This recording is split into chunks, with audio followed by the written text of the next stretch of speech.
Hi, I'm Clay Parker, farm with C. Parker Farms with my dad here in south of Carlisle, Arkansas, about 10 miles south of Carlisle. So yesterday evening we had a storm come through. Rain wasn't too bad, but as you can see we had 80, 90-mile-an-hour straight line winds that caused some pretty serious damage to our grain bins here.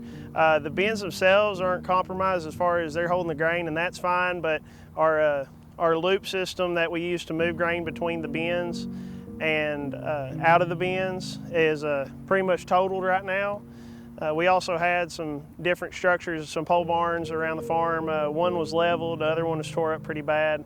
The biggest source of damage for crops that we've noticed so far was a field of replant corn that we'd already had to replant from a flood event. And it's mowed over pretty good. It's probably 90% damage on it for grain snap. So it's all insured, but it could be a six-figure loss, you know, if it wasn't, or if it doesn't end up being covered like we hope. To my best knowledge, everything between Lone Oak and Hazen on Highway 70 is out of power. They're telling us it should be 10 o'clock tonight, but I think they're telling everybody that right now. Energy is. So I know they're working hard as they can, but we all expect to be out for several days. I know I have several neighbors with large trees down on their homes. And this afternoon, we're going to go to town and try to help the city clean up and do some of those things. Being out of power can be very detrimental to vulnerable populations. And luckily right now, I know the Carlisle Police Station is acting as a cooling center.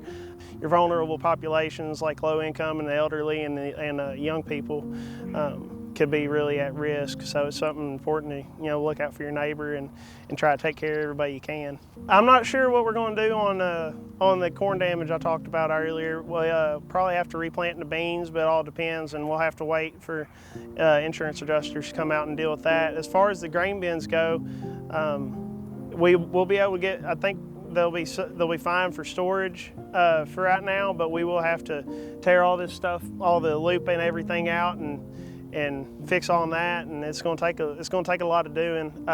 Hopefully it doesn't put us in a bind logistically later on. We try to get everything emptied by beginning of August, so we have plenty of time to clean out and clean everything out and be ready to store rice and beans in the bins. But right now we've got 25,000-30,000 bushels of wheat in there that we are needing to get, that were supposed to go out this month, along with a bunch of soybeans and corn that we were going to be getting out as well. So back east of Carlisle, I know there's some really high winds, other people dealing with the same damage we are on the grain bins. There's Mr. Jack Evans, I know, had a shop pretty much blow away.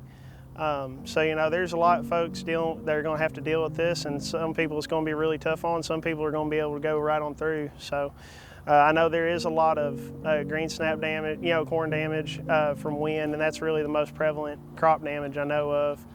But other than just trees being down and power lines being without power, that's going to be the main struggle for most of the population for the coming days.